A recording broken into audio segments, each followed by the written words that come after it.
కొన్ని రోజుల పాటు బెడ్ రెస్ట్ తీసుకోవాలని చెప్పడం జరిగింది. దాని తర్వాత క్యూర్ అయినటువంటి నేపథ్యంలో వెంటనే అసెంబ్లీకి వెళ్ళి ప్రమాణ స్వీకారం చేపట్టినటువంటి పరిస్థితి నెలకొంది. ఆ రోజు నుంచి కేసీఆర్ బీఆర్ఎస్ పార్టీ పైన ఎక్కువగా ఫోకస్ కూడా పెట్టారు.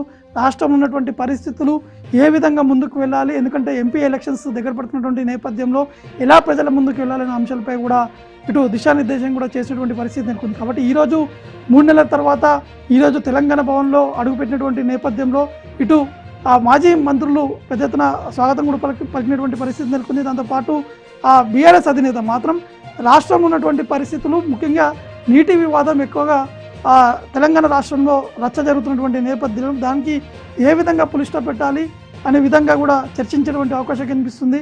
కేఆర్ఎంబీ వివాదం అంటే కృష్ణా రివర్ మేనేజ్మెంట్ బోర్డు సంబంధించినటువంటి విషయానికి వస్తే మాత్రం ఇటు నల్గొండ జిల్లా, రంగారెడ్డి జిల్లా, మహబూబ్ నగర్ జిల్లా, ఈ 3 జిల్లాలు, ఇటు హైదరాబాద్ కూడా, ఈ 4 జిల్లాలకు సంబంధించినటువంటి ప్రజాప్రతినిధులతోటి కేసీఆర్ భేటీ అయి చర్చించేటువంటి అవకాశం కనిపిస్తున్నాయి. ఇప్పటికే కేటీఆర్తో పాటు హరీష్ రావు, ఇటు మాజీ మంత్రి ప్రస్తుత ఎమ్మెల్యే జగదీశ్వర్ రెడ్డి కూడా ఈ యొక్క సమావేశంలో కూడా పాల్గొనేటువంటి పరిస్థితి నెలకొంది. కాబట్టి కేవలం ఈ ఒక్క అంశంతో పాటు రాష్ట్రంలో ఉన్నటువంటి తాజా రాజకీయ పరిస్థితులు, బీఆర్ఎస్ ఓటమి తర్వాత ఇది ప్రతి ఒక్కరితోటి కేసీఆర్ నిర్వహిస్తున్నటువంటి సమావేశం ఉన్నటువంటి నేపథ్యంలో ప్రజలని ఏ విధంగా ముందుకు వెళ్ళాలి, ఒకవైపు కాంగ్రెస్ పార్టీ ఇచ్చినటువంటి హామీలు నెరవేరలేదు, దాంతోపాటు రైతు బంధు సంబంధించినటువంటి విషయం కూడా పెద్ద ఎత్తున రైతులు కూడా ఆందోళన చేసినటువంటి పరిస్థితి నెలకొన్నాయి. కేవలం కొంతమందికి మాత్రమే రైతు బంధు అందిందని చెప్పేసి ఇటు బీఆర్ఎస్ పార్టీకి సంబంధించిన నేతలు కూడా ఆరోపిస్తున్నటువంటి పరిస్థితి నెలకొంది. కాబట్టి ఇవన్నీ అంశాలు ప్రజల ముందుకు ఏ విధంగా తీసుకెళ్లాలి, ఏ విధంగా రిప్రజెంటేట్ చేయాలనే అంశాలపై కూడా కేసీఆర్ దిశానిర్దేశం కూడా చేసేటువంటి అవకాశం ఉన్నట్టు కూడా మనకి స్పష్టంగా అర్థమవుతుంది. ఒకవైపు అసెంబ్లీ సమావేశాలు, అంటే ఈ నెల 8వ తారీఖు నుంచి అసెంబ్లీ సమావేశాలు జరగబోతున్నటువంటి నేపథ్యంలో రీసెంట్గా తెలంగాణ ముఖ్యమంత్రి రేవంత్ రెడ్డి కేసీఆర్కి ఒక సవాల్ కూడా విసరడం జరిగింది. అసెంబ్లీ సాక్షిగా ప్రజలకి ఈ నీటి వివాదం సంబంధించినటువంటి అంశాలు కూడా ప్రస్తావించి ప్రతి ఒక్కరికి వివరంగా చెప్పాలని చెప్పేసి రేవంత్ రెడ్డి సవాల్ కూడా విసరడం జరిగింది. ఈ నేపథ్యంలోనే ఇటు హరీష్ రావుతో పాటు కేటీఆర్, కవిత, జగదీశ్వర్ రెడ్డితో పాటు బీఆర్ఎస్ పార్టీలో ఉన్నటువంటి సీనియర్ నేతలు కూడా స్పందించడం జరిగింది. ఎట్టి పరిస్థితిలో కేసీఆర్ అసెంబ్లీకి వస్తారు, అక్కడ ఉన్నటువంటి పరిస్థితిని కూడా వివరించి చెప్తారు. అసలు ఆనాడు 10 ఏళ్ల పాటు జరిగింది ఏంటిది, అంతకుముందు కాంగ్రెస్ పార్టీ అధికారం ఉన్నటువంటి ఏ విధంగా ఒప్పందాలు జరిగాయి, దాని తర్వాత రాష్ట్రం ఏర్పడిన తర్వాత ఏ విధంగా ఒప్పందాలు జరిగాయి, నీటి వివాదం సంబంధించినటువంటి అంశాన్ని కావాలని చెప్పి కాంగ్రెస్ ప్రభుత్వం పక్కతో పట్టించే విధంగా ప్రయత్నాలు చేస్తుందని చెప్పి బీఆర్ఎస్ పార్టీ సంబంధించినటువంటి నేతలు కూడా తీవ్రస్థాయిలో ఆరోపించడం జరుగుతుంది. కాబట్టి వీటన్నిటిని ఎట్టి పరిస్థితుల్లో పులి స్టాప్ పెట్టాలి. ఎందుకంటే రాష్ట్రంలో ఉన్నటువంటి అంశాలు, అంటే రాష్ట్రంలో 10 ఏళ్ల పాటు బీఆర్ఎస్ రాష్ట్ర ప్రజలకి ఎటువంటి హామీలు ఇచ్చారు, ఏ విధంగా ఫుల్ఫిల్ చేశారు, కానీ ఇప్పుడు కాంగ్రెస్ పార్టీ ఏ విధంగా హామీలు ఇచ్చారు, ఏ విధంగా ఫుల్ఫిల్ చేస్తున్నారు అనే అంశాన్ని కూడా ప్రతి ఒక్కటి పిన్ టు పిన్ కూడా వివరించి ప్రజలకి వివరించి చెప్పాలని చెప్పేసి కూడా బీఆర్ఎస్ పార్టీ ఈ యొక్క ఆలోచన కూడా చేస్తున్నట్టు తెలుస్తుంది. కాబట్టి కేసీఆర్ ఈ రోజు నుంచి ఈ యొక్క సమావేశాలు కూడా ప్రారంభించారు. ప్రతిరోజు తెలంగాణ భవన్కి వచ్చేటువంటి అవకాశం ఉన్నట్టు కూడా తెలుస్తున్నాయి. తెలంగాణ భవన్ వేదికగానే ఇటు అన్ని రాష్ట్రాలకు సంబంధించినటువంటి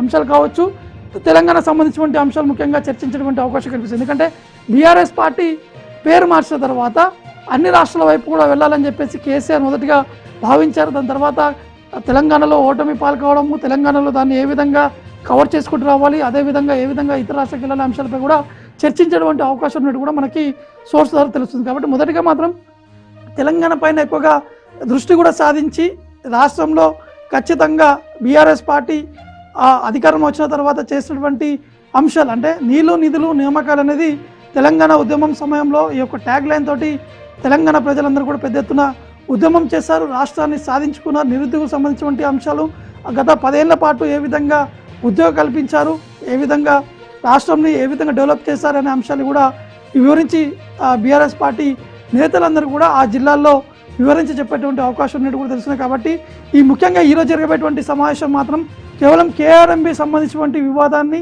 ఎట్టి పరిస్థితుల్లో పులి స్టాప్ పెట్టాలి, కావాలని చెప్పి అధికారంలో ఉన్నటువంటి కాంగ్రెస్ పార్టీ బీఆర్ఎస్పై బురద జల్లే విధంగా ఈ యొక్క ప్రయత్నాలు చేస్తున్నారు.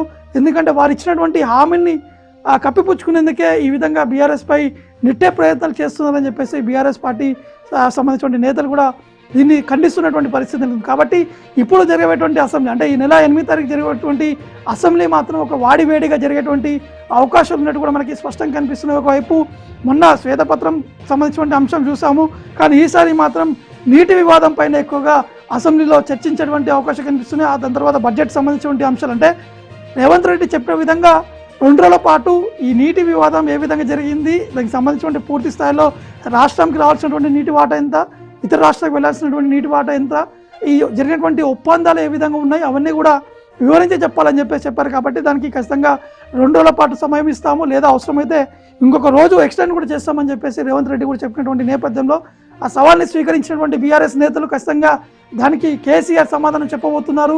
ఆ సమాధానంతో కాంగ్రెస్ పార్టీ నేతలందరూ కూడా ఆశ్చర్యపోయే విధంగా ఉండబోతుంది. రాష్ట్ర ప్రజలందరూ కూడా అప్పుడు కళ్ళు తెరిచి కాంగ్రెస్ ప్రభుత్వం కావాలని చెప్పి బీఆర్ఎస్ పై నిందలు వేస్తుందని చెప్పేసి ఈ విధంగా వెళ్తుందనేది బీఆర్ఎస్ పార్టీ నేతలు కూడా చెప్పడం జరుగుతుంది. కాబట్టి చూడాల్సింది అసెంబ్లీ సమావేశాలు, వాడివేడి సంబంధించినటువంటి అంశాలు కావచ్చు, ఈ బడ్జెట్ ఏ విధంగా ఉండబోతుంది అనేది వేచి చూడాల్సి ఉంటుంది.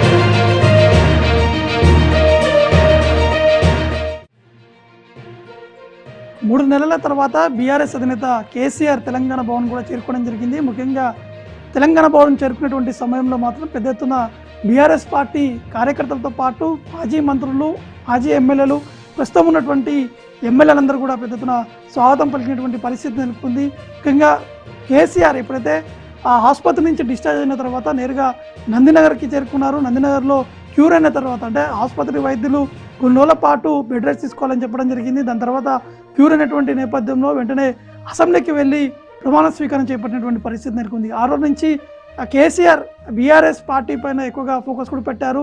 రాష్ట్రంలో ఉన్నటువంటి పరిస్థితులు ఏ విధంగా ముందుకు వెళ్ళాలి, ఎందుకంటే ఎంపీ ఎలక్షన్స్ దగ్గర పడుతున్నటువంటి నేపథ్యంలో ఎలా ప్రజల ముందుకు వెళ్ళాలనే అంశాలపై కూడా ఇటు దిశానిర్దేశం కూడా చేసినటువంటి పరిస్థితి నెలకొంది. కాబట్టి ఈరోజు 3 నెలల తర్వాత ఈరోజు తెలంగాణ భవన్లో అడుగుపెట్టినటువంటి నేపథ్యంలో ఇటు ఆ మాజీ మంత్రులు పెద్ద ఎత్తున స్వాగతం కూడా పలికినటువంటి పరిస్థితి నెలకొంది. దాంతోపాటు ఆ బీఆర్ఎస్ అధినేత మాత్రం రాష్ట్రంలో ఉన్నటువంటి పరిస్థితులు, ముఖ్యంగా నీటి వివాదం ఎక్కువగా తెలంగాణ రాష్ట్రంలో రచ్చ జరుగుతున్నటువంటి నేపథ్యంలో దానికి ఏ విధంగా పులి స్టాప్ పెట్టాలి అనే విధంగా కూడా చర్చించేటువంటి అవకాశం కనిపిస్తుంది.